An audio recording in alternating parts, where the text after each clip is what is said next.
Concluyó la quinta ronda de negociaciones del Tratado de Libre Comercio y a casi un año de que Donald Trump tomó posesión como presidente de la República y contra su voluntad, el TLC sobrevivió al 2017.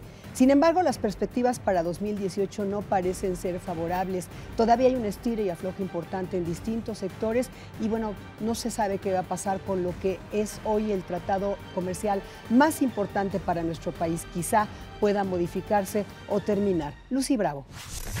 Tras una quinta ronda de renegociación del Telecán que reunió a casi 30 grupos de asesoramiento, México, Canadá y Estados Unidos aún tienen mucho camino que recorrer para alcanzar un acuerdo en los temas más polémicos. Hasta el momento no se han logrado avances en áreas como la industria automotriz y la comercialización de los vehículos, la pérdida de empleos y las políticas comerciales. Sin embargo, México está dispuesto a escuchar las propuestas estadounidenses para construir consensos. Nosotros vamos en algunos casos a clarificar las propuestas, en otras estaremos poniendo contrapropuestas específicas. Ejemplo de ello es que tanto México como Canadá presentaron una contrapropuesta a la llamada cláusula Sunset para que se haga una evaluación cada 5 años sin que esto implique una muerte súbita del tratado. Hasta el momento, los temas más avanzados son los de telecomunicaciones, mejora regulatoria y medidas sanitarias. Pero los equipos negociadores continuarán su trabajo en reuniones intersesionales en Washington a mediados de diciembre. We're making some progress. It's slow, but we're making progress. Canada and Mexico are working very closely together, yes. We have a lot of issues in common, a lot of interests in common. La sexta ronda de negociaciones se llevará a cabo del 23 al 28 de enero de 2018 en Montreal, Canadá. Y sin duda las propuestas sobre la eliminación del capítulo 19, el incremento del contenido regional de los sectores automotriz y textil, además de la posibilidad de facilitar un mecanismo para la imposición de cuotas a las exportaciones agrícolas, seguirán sobre la mesa. Por lo que la posibilidad de alcanzar un acuerdo para marzo de 2018, fecha que se fijaron las partes, parece cada vez más lejana. Miguel Ángel Jiménez, han transcurrido ya 5 rondas de negociaciones del TLC, pero particularmente esta quinta se caracterizó por su hermetismo. ¿Qué señales manda esta cerrazón sobre el futuro del TLC? Yo creo que cuando hay una negociación de 3 partes con temas tan complejos, típicamente cuando ya se están tocando los temas más sensibles, cuando realmente ya están entrando, como se dice comúnmente, a la carnita, pues es cuando ya cada quien empieza a cuidar sus posturas. Típicamente vemos una gran transformación respecto de las estrategias de comunicación, respecto de los negociadores, en donde al principio hay mucha estridencia, empiezan a hacer declaraciones cada una de las delegaciones de manera pues muy amplia para poder ir fijando una posición respecto no solamente de los otros negociadores, sino muchas veces, como se dice, toreando para el tendido, para México, para el caso de los negociadores mexicanos, para hablarle a los propios negociadores y a los propios representados de los negociadores en términos de lo que van a llevar a la mesa de negociación. Normalmente las negociaciones son así de amplias, así de estridentes en un principio y se van moderando y se van profesionalizando y se van tecnificando.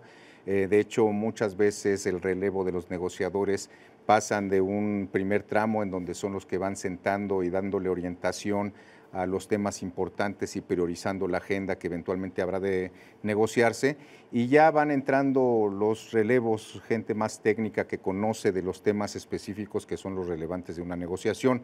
En esta última, si bien es cierto que parece no haber mucha información, realmente esa mucha información que parecía al principio, realmente se ha decantado en 4 o 5 temas que son los temas más importantes para los 3 países. Estamos hablando de los sectores estratégicos, especialmente en el caso de México, el sector energético, que estuvo ausente por instrucciones del presidente Salinas y por una tradición en México de no tocar el petróleo. En la negociación del primer TLC, pues no existió el tema energético, no existió el tema petrolero, y hoy está en la mesa. Es una cosa muy interesante, muy importante, con mucha trascendencia para los 3 países. El segundo es el tema de las telecomunicaciones, igualmente asociado a la profunda transformación que hace pues unos 30 años pues era impensable pensar en el horizonte de telecomunicaciones con los satélites, con el internet, con los teléfonos celulares, en fin, con toda esta industria asociada a las telecomunicaciones y que eventualmente pues ni siquiera existía. Y el tercer tema pues digamos que es el tema del comercio electrónico, en donde sin duda los chinos han apostado también a competirle globalmente a los norteamericanos y que se convierte en un tema muy profundo y muy sensible respecto de la negociación del TLC. A ver, sobre este tema del e-commerce, por ejemplo, este gigante que es Alibaba, este hombre que pues ya acapara el comercio en China y al que le tienen muchísimo miedo, ¿qué tanto influye el tema del e-commerce o cómo va a quedar ahí? Realmente nosotros vemos una preocupación legítima, ¿no? Estridente también, insisto, muy elocuente de parte del presidente Trump, en la defensa de los intereses norteamericanos y en particular cuando se habla del comercio electrónico, pues para todo el mundo, sobre todo para Occidente, puede ser una referencia natural hablar de Amazon como el gran monopolio, como el gran gigante del e-commerce, del comercio electrónico. Arrancó hace muchos años, empezó con libros, se fue diversificando y hoy en Estados Unidos, si analizamos un poco la economía de Estados Unidos, vemos que las grandes cadenas comerciales hoy están migrando a un servicio que de alguna manera tiene un componente de e-commerce. Ante la inversión tan profunda, el crecimiento audaz que han tenido los chinos con Alibaba, que es la competencia directa de Amazon, y que en breve estará en México, en América Latina, pues sí es una cosa de suma preocupación para Estados Unidos y son horizontes, son espacios que ni siquiera se contemplaron en una suerte de ausencia de futurismo en las primeras negociaciones, porque simplemente no existía esta revolución tecnológica que hemos vivido en las últimas décadas. Pero ya nos alcanzó el futuro, ya es presente. Así es. Nos tiene que preocupar, por ejemplo, a México, que en ese terreno pues estamos atrasados y tenemos que ponernos a la vanguardia en el comercio electrónico o tener las reglas que manejan estos países, ¿no? Sin duda, es un gran reto en México avanzar en la disminución de la brecha digital, en la bancarización, y una vez que podamos tener pues estadísticas más acordes con el tamaño del desarrollo de la economía mexicana, podríamos pensar en avanzar en estos temas pendientes. Por ejemplo, en caso de los cajeros electrónicos per cápita, México tendría que tener, por el tamaño de economía, estamos hablando de cerca de 75,000 cajeros, es lo que se estima que tendría que tener una economía como la mexicana. Actualmente tenemos 35,000. Es decir, estamos abajo de la mitad en términos de bancarización del país. Sí tenemos un gran reto para avanzar en temas bancarios, sin duda, en la bancarización de México, en disminuir la brecha digital, y una vez que logremos avanzar en esa parte ya podríamos estar pensando en pues, lo que son los derivados de ese avance tecnológico, de esa disminución de brecha digital, que sin duda pues, sería el e-commerce. Sí, bueno, y además, por cierto, Alibaba, si es que llega a América Latina y México, hay que ponerse a temblar porque esa empresa ya está entre las 10 primeras del mundo, ya está creo que en el 5º lugar, ¿verdad? Es o en el 4º lugar, así que bueno. El cuarto tema del que nos hablabas, Miguel Ángel, un tema también trascendente en esta quinta ronda, ¿cuál es? El tema de las telecomunicaciones y la energía. Ajá. Son temas muy importantes. El tema de las reglas de origen. Las reglas de origen en la industria automotriz. Ajá.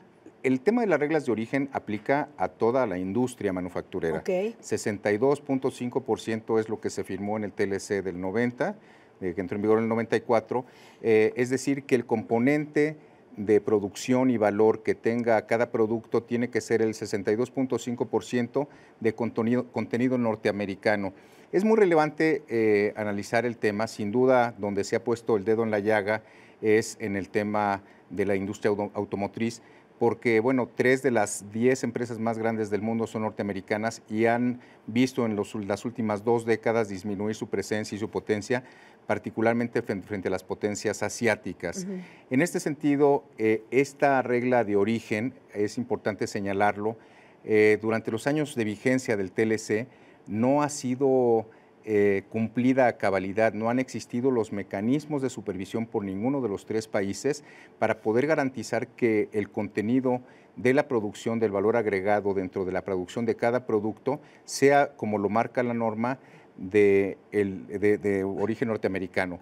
Estados Unidos hace, yo creo desde mi punto de vista de negociación, una apuesta muy audaz. ¿Pero se van a mantener en esa posición? Yo creo que lo que van a acabar haciendo, que es uno de los acuerdos laterales que se anunciaron en esta última ronda, es que van a crear nuevos mecanismos de vigilancia aduanal justamente para que puedan cumplir con estas reglas de origen. Si bien es cierto, casi han sido enunciativas, sí han hecho grandes esfuerzos los 3 países por tratar de medio cumplir con las reglas de origen, en la realidad es que ninguno de los tres países está en la capacidad de cumplir por sí mismo ni en su propia industria con la verificación de la regla de origen.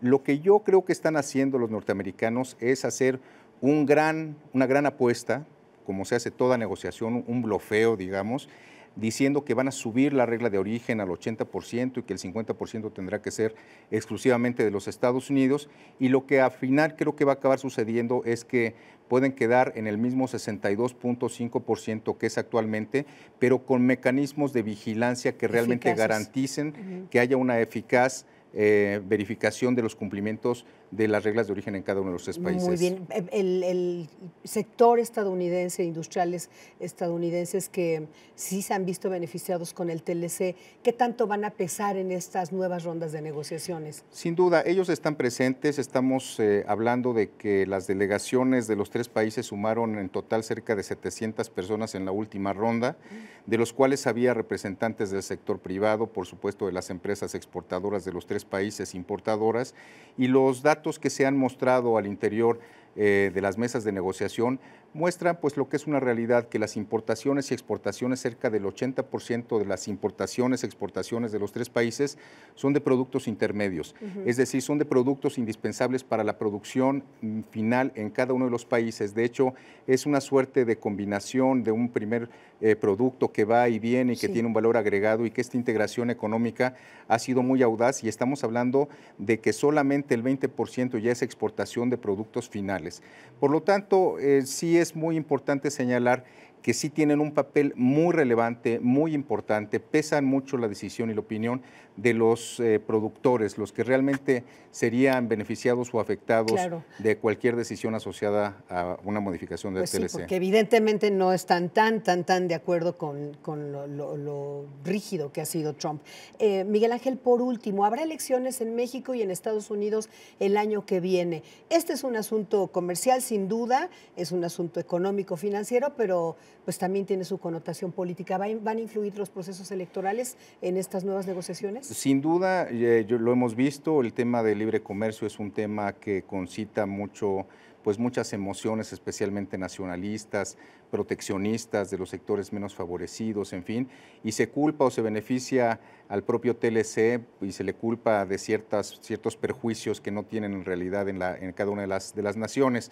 Lo cierto es que en México lo estamos viendo, ya empiezan a alinearse las posiciones de quienes apoyan o no apoyan seguir con el TLC o revisarlo, qué es lo que haría Estados Unidos. En Estados Unidos igualmente hay unas posiciones pro y hay unas posiciones en contra. Pues ahí está, reto para los candidatos. Doctor Miguel Ángel Jiménez, muchas gracias como siempre. Muchas gracias a ti, Estelita.